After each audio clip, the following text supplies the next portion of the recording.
Ketika kami naikkan pujian, kami sungguh-sungguh sangat menyadari bahwa ketika pujian kami naikkan, inilah bukti bahwa segenap hidup kami persembahkan hanya kepadamu, Yesus Kristus, Tuhan dan Juru Selamat. Terima kasih Bapa, kami percaya Kau mendengar dengan sukacita pujian, penyembahan, pengakuan akan kebesaran Kau dalam hidup kami. Kami percaya kemurahan hati-Mu yang menggugah kehidupan banyak manusia, termasuk kami yang saat ini ada di rumah-Mu maupun yang sedang menyaksikan di rumah masing-masing. Tuhan, kami percaya ketika Kau ingin sampaikan isi hati-Mu melalui hamba, Engkau sendiri yang sudah memurnikan setiap hati kami, bahwa setiap apa yang akan kami dengar, kami tahu itu yang terbaik, dan itulah yang akan membuat kami berubah. Bukan lagi menjadi orang Kristen yang biasa, tetapi menjadi orang Kristen yang luar biasa. Di dalam hidup kami ada kemurahan hati, kemurahan-Mu yang lebih dari hidup, sehingga Kau mau memberikan nyawa-Mu, nyawa anak-Mu untuk kami semua. Amin. Terima kasih Bapak. Sekali lagi bicaralah dengan bahasa yang sangat sederhana, sehingga siapapun kami yang mendengarnya mengerti. Haleluya. Dalam nama Tuhan Yesus Kristus, hamba-Mu sudah berdoa dan mengucap syukur. Yang siap diberkati Tuhan, mari sama-sama katakan amin. Amin. Puji Tuhan, haleluya. Silakan duduk. Shalom. Shalom. Selamat sore semua. Terima kasih untuk para pemuji yang luar biasa, para pemusik. Nah, hari ini saya diberi tema, dan ini menjadi tema bulan ini dari GBI Victorious Family, yaitu murah hati. Sesuai dengan apa yang saudara lihat di belakang, kita akan membahas tentang murah hati.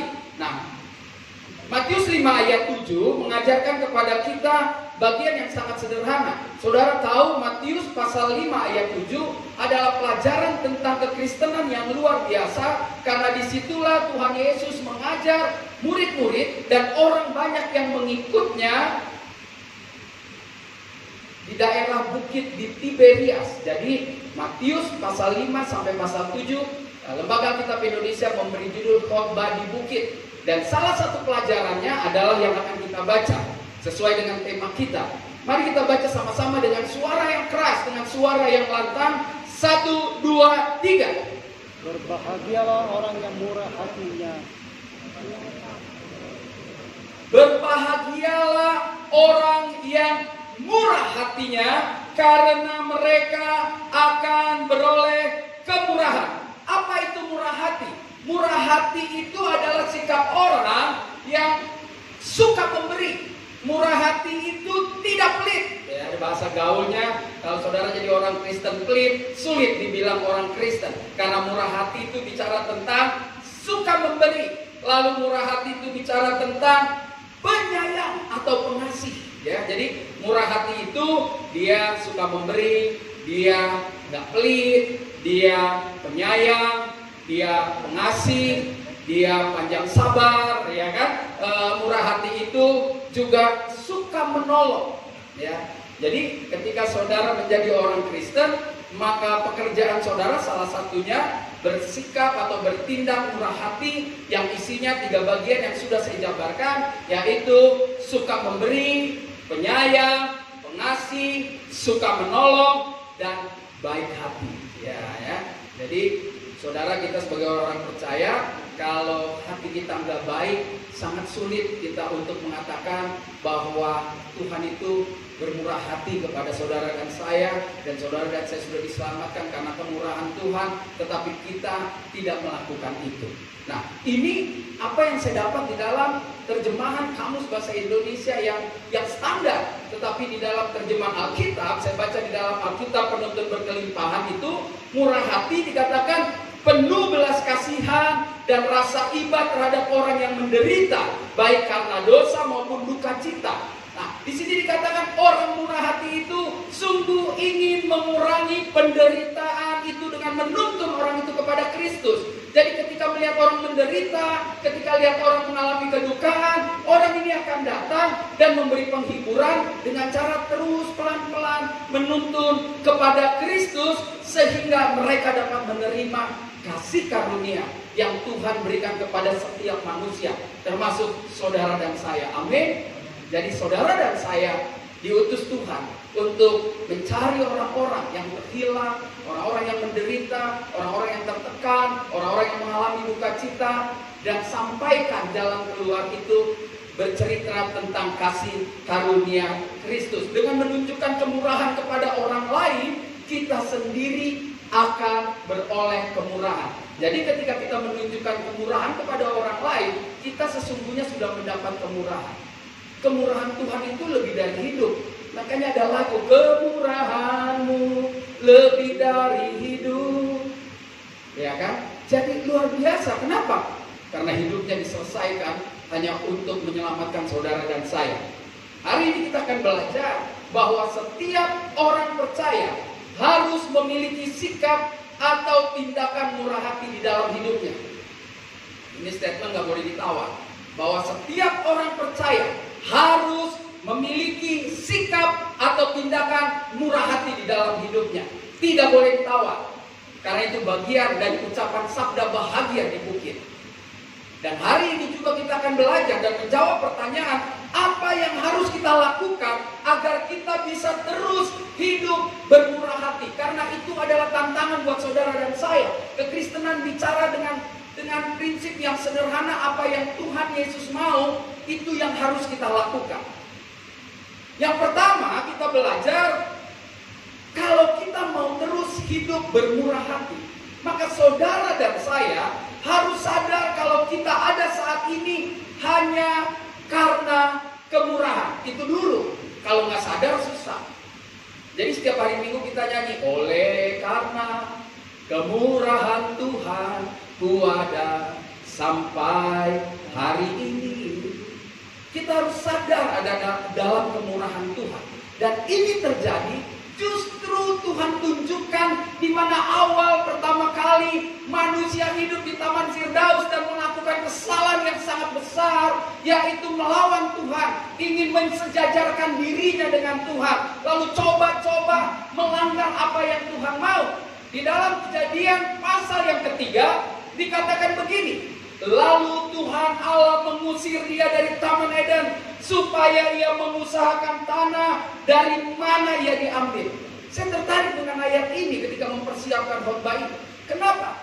Karena inilah bukti ayat yang menunjukkan kemurahan Tuhan terhadap manusia itu luar biasa. Sebetulnya dengan gampang aja Tuhan bisa bunuh Adam dan Hawa, lalu menciptakan lagi Adam dan Hawa versi baru. Selesai, saudara. Karena dibilang kalau kau makan buah ini maka kau akan mati. Secara harafiah kita akan bicara tentang mati tubuh kita lalu menjadi kembali debu. Tetapi mungkin dengan begitu pertimbangan yang luar biasa, ada kemurahan dari Tuhan. Oke, kita akan mati antara hubungan kau dan aku tidak lagi sekudus sebelumnya, tetapi kau akan tetap hidup. Itulah kemurahan. Bahkan Tuhan janji dari keturunan perempuan ini akan menginjak kepala ular itu. Itulah kemurahan Tuhan. Jadi selalu ada kesempatan untuk melakukan juga kemurahan-kemurahan hidup kita kepada orang lain. Yang menarik, dari sini kita belajar bahwa selalulah bersyukur. Selalulah bersyukur. Ketika saudara mengingat Tuhan, bersyukur atas kemurahan. Kita ada hari ini karena kemurahan Tuhan. Amin. Gak semua orang bisa datang ke gereja, saudara. Ini terlepas dari pandemi. Ya, enggak ada orang persoalan susah banget untuk ke gereja. Mulai dari ongkos, mulai dari suami nggak dukung, istri nggak dukung, anak pun pada kacau balau. Tetapi kita ada sampai saat ini, itu semua karena kemurahan. Oleh karena itu jangan pernah bosan-bosan bersyukur. Bersyukur, bersyukur, bersyukurlah, bersyukur. Karena kasih setianya. Ku sembah, ku sembah, ku sembah, dan ku sembah selama hidupku, ku sembah Kau Tuhan. Jadi jelas ketika Tuhan tidak membunuh Adam dan Hawa, itulah langkah pertama keputusan Tuhan untuk menunjukkan belas kasihan-Nya, kemurahan hati. Saudara dan saya harus meresponi. Oleh karena kemurahan hati, janganlah jadi orang yang menyerah menghadapi hidup ini. Hidup ini perjuangan. Hidup ini pertarungan. Nggak kuat kalah. Bukan soal banyak duit menang, nggak banyak duit nggak menang. Ini soal nyali, soal keyakinan. Ketika saya menjadikan Yesus Tuhan yang memberikan kemurahan hati Bapa di surga di Taman Firdaus, maka kemurahan itu akan selalu ada dalam hidup saudara dan saya. Makanya kita harus bersyukur untuk kehidupan kita dan jangan menyerah menghadapi kerasnya badai hidup. Saya nggak suka dengan kalimat jangan mudah menyerah, berarti masih bisa menyerah. Kalau jangan mudah menyerah kan lama-lama saya nyerah. Ini nggak boleh. Nggak ada orang Kristen lama-lama saking beratnya nyerah, nggak bisa. Selalu ada jalan keluar. Ketika Adam dan Hawa jatuh ke dalam dosa, ada jalan keluar. Masa saudara enggak? Saudara, kita sudah hidup di zaman perjanjian baru. Saudara dan saya sudah hidup di zaman kasih karunia Tuhan yang luar biasa. Oleh karena kemurahannya Dia mau mati buat saudara dan saya. Tidak ada lagi alasan untuk kita tidak sadar kalau kita ada saat ini hanya karena kemurahan Tuhan. Katakan, kita ada karena kemurahan Tuhan. 1, 2, 3. Amin. Beri tepuk tangan yang meriah buat Tuhan kita. Haleluya. Luar biasa. Kemurahan Tuhan itu harus kita bagikan. Itu sebabnya tindakan apa yang harus kita lakukan berikutnya agar kita bisa menjadi orang-orang Kristen yang luar biasa. Tapi sebelumnya saya punya ayat yang mungkin bisa jadi perenungan bagi saudara. Ayat itu terdapat di dalam Mazmur 103 ayat 13 dan 14. Ayat yang sangat terkenal dikatakan, seperti Bapa sayang anak-anaknya, demikian Tuhan sayang kepada orang yang takut akan Dia. Sebab Dia sendiri tahu apa kita. Dia ingat bahwa kita debu. Berarti ketika Dia tahu kita tidak punya kekuatan, kita debu, kita lemah, kita yang ditiup hilang, tetap ada dalam genggaman Dia. Itu bukti bahwa saudara dan saya begitu berharga di mata Tuhan. Dan ketika berharga, maka saudara dan saya masuk dalam kelompok, dalam golongan orang-orang yang bisa menikmati kemurahan Tuhan. Yang kedua, apa yang harus kita pelajari? Tindakan apa yang harus kita lakukan agar kemurahan Tuhan itu tetap terjadi dalam hidup saudara dan saya? Ini penting hari ini supaya kita pulang nanti atau kita melakukan aktivitas di kehidupan kita sehari-hari. Kita tahu selalu ada kemurahan Tuhan di dalam hidup saudara dan saya. Jangan pernah takut saudara, jangan pernah ragu. Ya, kalau kita takut bahaya. Kenapa? Ketika waktu berjalan, ketika Corona dan Covid sudah ulang tahun 1 tahun di Jakarta, di Indonesia, terus kita berada dalam ketakutan, kita akan sulit sendiri. Saya selalu bilang, saya nggak takut dengan Corona, tapi saya nggak mau cari Corona, kan begitu. Saya nggak takut mati, tapi saya nggak mau cari mati. Saya nggak takut mati, tapi saya main ke pantai 12 km dari Jakarta, ya saya mati juga. Jadi hidup ini pasti akan selalu menikmati kemurahan Tuhan. Yang kedua, mari kita lihat bagian yang menarik. Ketika kita sudah tahu, ketika kita sudah mengalami kemurahan Tuhan, Tidak ada alasan buat saudara dan saya untuk meraih kemurahan Tuhan itu.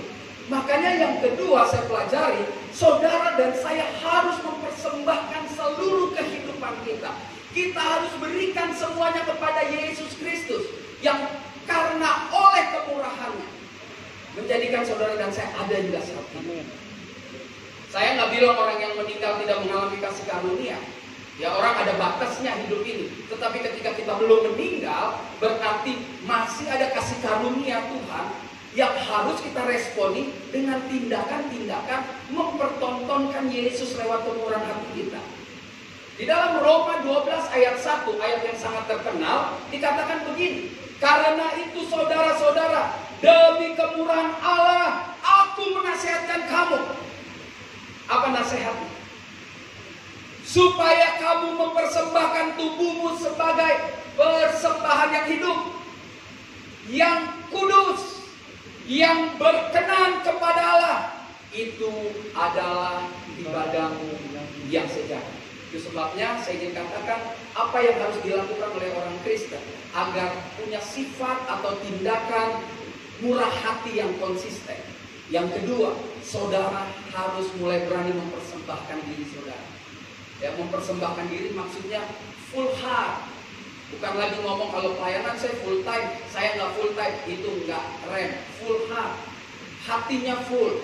Soal jam pelayanannya itu urusan nanti. Tetapi hatinya, ketika hatinya diberikan, maka seluruh aspek hidupnya adalah aspek hidup yang menyembah. Dan bagian dari penyembahan adalah bersikap, bersifat, punya tindakan murah hati. Ini menarik buat saya, kenapa? Karena hanya melalui pertobatanlah, yang pertobatan yang sungguh-sungguh ya. Saudara bukan tobat habis kebaktian terus tobat nangis hari Senin, Selasa, Rabu ngaco lagi, bukan. Tetapi pertobatan yang sungguh-sungguh yang bisa membawa hidup saudara dan saya menjadi orang Kristen yang bisa murah hati. Kenapa? Karena begitu mengalami pertobatan, saudara akan ingat waktu saudara masih di luar Kristus, penderitaan demi penderitaan saudara pernah alami. Dan mungkin saudara pernah juga waktu menderita didatengin orang percaya untuk bersaksi dan kita menolak. Makanya orang yang bermurah hati harus pernah mengalami penderitaan. Jadi waktu dia punya perasaan untuk menolong seseorang, dia tahu kondisi orang kalau menderita kayak apa. Jadi kalau nggak pernah menderita, jangan sok datengin orang yang menderita. Kan dia bilang, ya kamu nggak pernah menderita aja sok kasih tahu. Itu sebabnya saya juga harus hati-hati sebagai hamba Tuhan. Ketika ada orang yang mengalami sesuatu yang tidak enak dan saya belum pernah mengalami, saya harus hati-hati bicara. Dan ada orang bilang, begitu keluarganya kedukaan, itu biasa lah orang mati. Oh, itu biasa buat kita yang belum mati. Tapi nggak biasa buat orang yang mati. Makanya harus hati-hati kalau ngomong. Nah, perlu kebijaksanaan. Dan kebijaksanaan itu timbul ketika kita sudah mempersembahkan hidup kita kepada Tuhan. Kenapa saya katakan kebijaksanaan itu timbul? Karena orang yang mempersembahkan dirinya kepada Tuhan, itu adalah orang-orang yang selalu menikmati firman Tuhan. Dan ketika firman Tuhan mengendalikan, menguasai hidupnya, maka yang keluar adalah semuanya firman yang membawa kekudusan di dalam hidup setiap orang. Jadi jelas saudara, hanya melalui pertobatan yang sungguh-sungguh, orang baru bisa melakukan tindakan murah hati. Lalu saudara bilang, Pak, ada orang nggak Kristen murah hati? Benar. Tapi saya tidak pernah nemuin. Ya, saya berani ngomong begini. Saya tidak pernah nemuin orang yang nggak Kristen sungguh-sungguh murah hati, nggak minta pamrih. Pasti ada. Minimal kalau dia nggak disakiti, memang sepertinya kelihatan. Ketika kita baru berbuat baik sama orang dasarnya nggak Kristus, lalu kita dikecewakan sama orang, pasti akan keluar juga omongan. Nggak tahu diri banget sih nih anak. Dulu kita yang tolong, berarti kita bermurah hatinya tidak karena Kristus. Karena bermurah hati karena Kristus, dia tidak akan minta kembali lagi. Saudara, murah hati itu memang harus mengalami sesuatu dengan Tuhan. Yesus memberi contoh, memberi perumpamaan di dalam Matius pasal 28 tentang perumpamaan ada orang yang utang 1.000, ya kan? Utang 1.000 lalu datang kepada bosnya mau menghukum dia dan bosnya bilang, ya sudahlah, saya ampuni, udah sana keluar sama istri dan anak-anakmu. Lalu ketika dia keluar dari rumah, dia berhadapan dengan orang yang utang 100, saudara. Lalu yang 100 bilang, mohon ampun dong Tuhan. Dia bilang, gak bisa, panggil algojo, siksa orang ini. Wah, Padahal orang ini baru saja diampuni. Dia padahal pernah mengalami penderitaan. Tetapi ketika dia mendapat kasih karunia, dia tidak berikan kepada orang yang lebih lemah. Itu tandanya ketika dia menerima kebaikan. Bukan kebaikan yang dari Tuhan, dari Kristus Yesus. Karena orang yang sudah menerima kebaikan dari Tuhan, dia akan keluar dan bertemu kepada orang yang menyusahkan dia. Pasti dia punya kemurahan hati untuk mengampuni. Kenapa? Karena dia pikir yang 1000 saya dapat pengampunan dari Tuhan. Apalah artinya yang 100? Nah, sampai rumah baca Matius 18, saudara. Ini penting buat saudara dan saya. Jangan berharap bisa melakukan kebenaran atau kebaikan tanpa Kristus Yesus. Nggak akan bisa, saudara. Kita yang sudah dalam Tuhan aja kadang-kadang terpeleset. Bisa kesel sama orang yang kita tolong. Apalagi mereka yang tidak diajarkan untuk mengasihi full heart. Ini penting buat saudara dan saya. Ketika kita mau bertindak murah hati, maka jadikan Kristus sebagai dasar. Jadikan Kristus sebagai pilar. Jadikan Kristus sebagai fondasi yang kuat. Dan apa yang kita lakukan pasti jadi berkat. Beri tepuk tangan yang meriah buat Tuhan kita. 2 Timotius 1 ayat 7 berkata demikian. Sebab Allah memberikan kepada kita bukan roh ketakutan, melainkan roh yang membangkitkan kekuatan, kasih, dan ketertiban. Jadi begitu saudara menerima Kristus, terjadi eklesia, penarikan dari dunia kepada gereja, menjadi gereja, berkumpul bersama-sama orang kudus, dan disitulah akan terlihat. Apakah kita yang di sini kelompoknya serius menjadikan Yesus Tuhan? Akan dilihat dari dikatakan begini. Apakah kita sungguh-sungguh punya roh yang membangkitkan? Atau hidup kita terus punya ketakutan demi ketakutan? Ketika kita bertobat, maka kita nggak perlu takut melakukan hal-hal yang baik. Alkitab dengan jelas mengatakan, Dia Tuhan memberikan bukan roh ketakutan, tetapi membangkitkan kekuatan, kasih dan ketertiban. Kasih di dalamnya murah hati. Di situ dikatakan kekuatan. Ketika kita melakukan hal-hal yang baik, kita punya kekuatan, ada strong yang luar biasa. Karena itu berasal dari surga. Jadi biar dua bagian ini jadi perenungan buat saudara dan saya. Mengapa atau apa yang harus kita lakukan agar kita bisa konsisten hidup bermurah hati. Yang pertama, sadar kalau kita ada saat ini karena kemurahan Tuhan. Yang kedua, agar kita bisa konsisten hidup murah hati, maka persembahkanlah seluruh hidup kita kepada Tuhan Yesus. Amin. Menjadi persembahan yang kudus. Tapi ini jangan jadi alasan saudara nggak kasih persembahan di minggu pertama. Kan Tuhan nggak lihat duit, yang penting persembahan yang kudus. Buah dari persembahan yang kudus, ya tentu menunjang pelayanan juga saudara ya.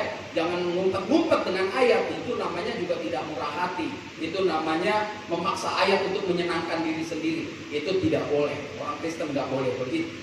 Yang terakhir saudara, tindakan apa yang harus kita lakukan agar kita bisa terus hidup bermurah hati.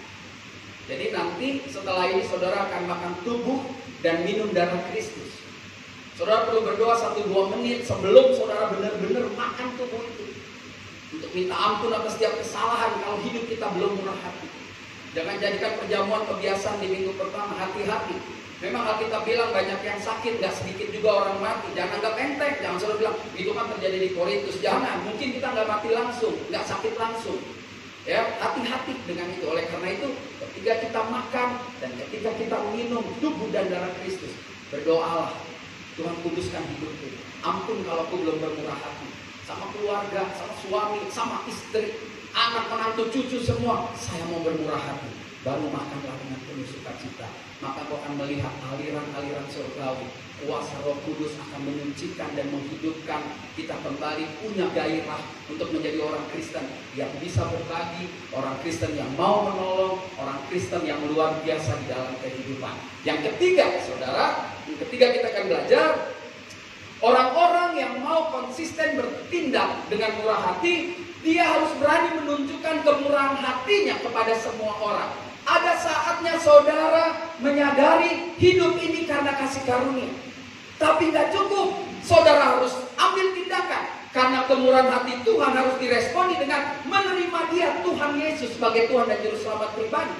Dan setelah kau menerima Yesus, bukan sampai di situ. saudara harus bercerita tentang Tuhan Yesus. Saya suka sekali nyanyikan ini.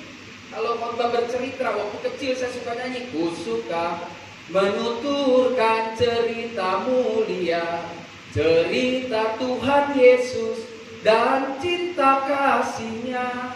Saudara harus bercerita supaya dunia tahu ada pribadi yang punya kemurahan hati. Supaya dunia juga bukan cuma tahu, tapi dunia merasakan kemurahan hati itu. Firman Tuhan dengan jelas berkata begini, hendaklah kebaikan hatimu, hendaklah kebaikan hatimu, hati saudara dan saya, diketahui semua orang. Tuhan sudah dekat. Saatnya sionya tapi bukan sio kerbau gitu. Maksudnya sio kita tunjukkan, tetapi tidak arogan. Menunjukkan itu bukan berarti mencuri kemuliaan Tuhan. Apapun yang kamu lakukan, lakukan seperti untuk Tuhan. Kalau 3:23 bilang begitu. Jadi setiap hidup kita seperti lagu tadi merupakan persembahan untuk Tuhan.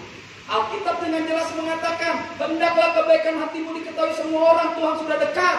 Jadi perkenalkan Kristus melalui tindakan nyata. Dan salah satunya murah hati. Yuk, ini bagian yang gampang, gak sulit kita belajarnya dengan khotbah seperti ini.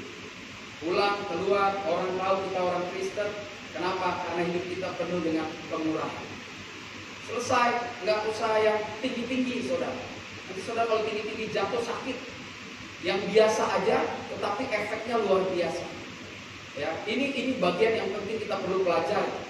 Ketika Paulus menulis kepada jemaat di Filipi, dia mau jemaat di Filipi mempertontonkan kasih karunia Tuhan, kemurahan hati Tuhan yang mengubah hidup orang yang tadinya tidak diselamatkan menjadi diselamatkan, maka pertontonkan itu.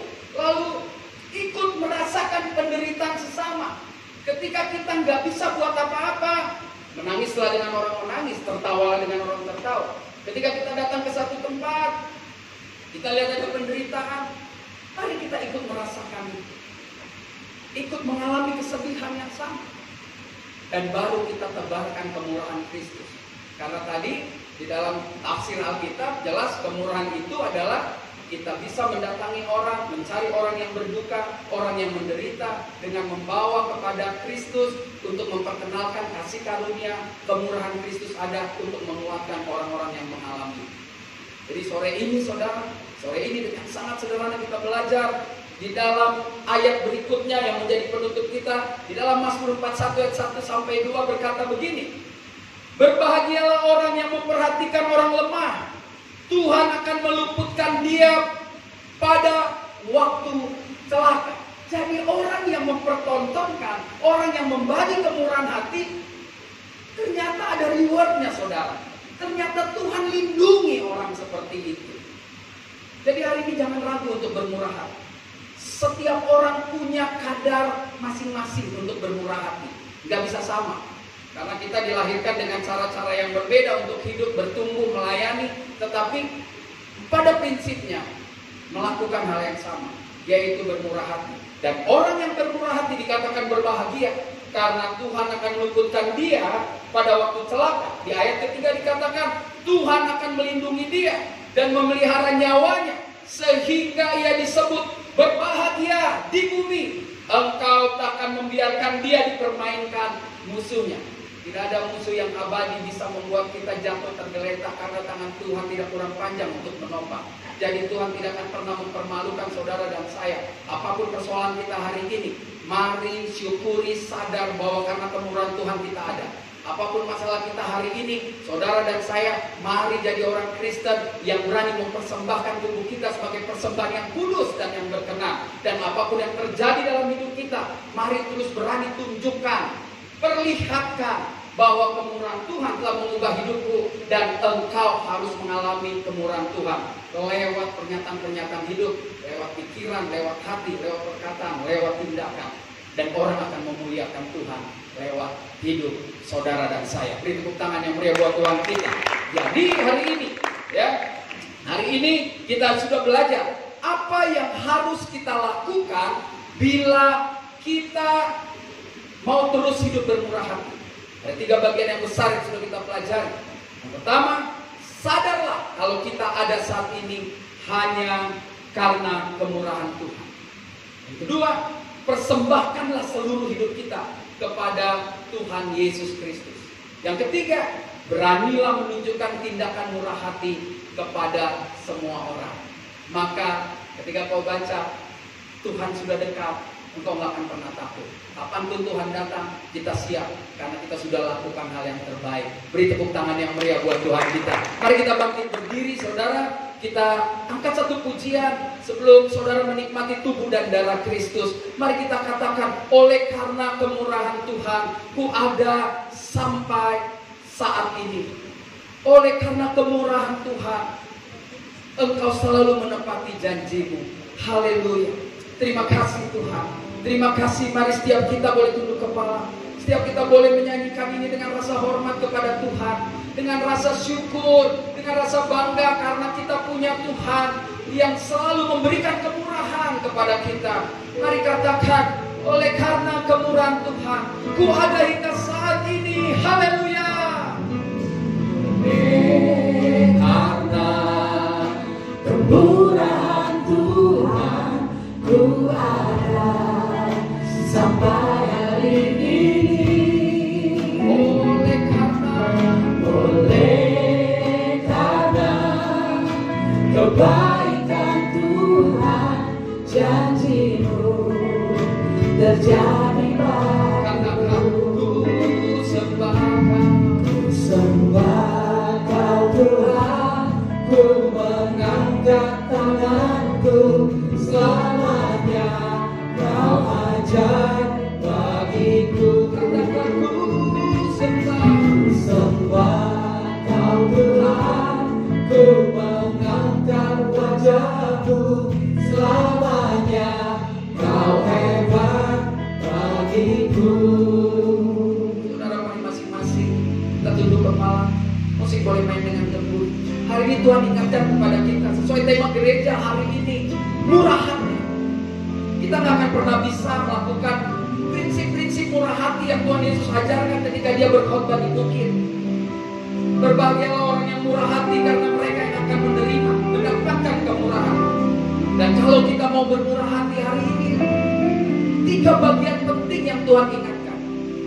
Bersyukurlah kalau kita hidup itu semua karena kemurahan Tuhan. Kau boleh ambil waktu 1-2 menit, berdoalah, katakan terima kasih Tuhan untuk kemurahan-Mu yang luar biasa di dalam hidup ini. Terima kasih Tuhan. Kau ingatkan lagi kepada kami, kalau kami mau bertindak murah hati, maka kami harus berani mempersembahkan seluruh hidup kami sebagai persembahan yang kudus yang berkenan kepada-Mu, supaya kami punya kekuatan dari Tuhan. Dan pada akhirnya terima kasih Tuhan, Kau ingatkan lagi kepada kami bahwa kemurahan yang Tuhan berikan kepada kami tidak untuk kami sendiri, tidak untuk kami orang-orang Kristen, tetapi untuk seluruh manusia di dunia ini yang masih kehilangan, belum dapat, belum menemukan, belum berani memutuskan untuk menjadikan diri Yesus Kristus Tuhan. Biarlah lewat hidup kami menjadi kesaksian nyata untuk berani menunjukkan tindakan murah hati kepada setiap orang. Kalau itu doa, kau boleh berdoa. Katakan 1-2 menit saja. Biar 3 bagian ini boleh kita bawa pulang dan menjadi kekuatan kita sepanjang minggu ini kita jalani kehidupan kita. Minggu depan kita berada kembali ada di rumah Tuhan. Terima kasih Bapa di dalam surga. Kau baik, Kau luar biasa. Hari ini kami boleh belajar bagian-bagian yang sederhana, tetapi kami percaya akan berdampak luar biasa, memperkaya hidup kami di dalam kebenaran firman Tuhan. Mari setiap kau yang sudah berdoa untuk 3 pokok bagian ini, beri tepuk tangan yang meriah buat Tuhan sambil katakan bahwa Tuhan kita luar biasa. Haleluya. Ku sembah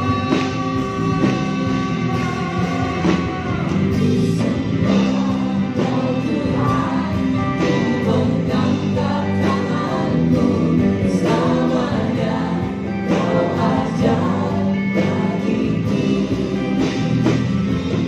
Ku sembah Kau Tuhan, ku mengangkat wajah-Mu,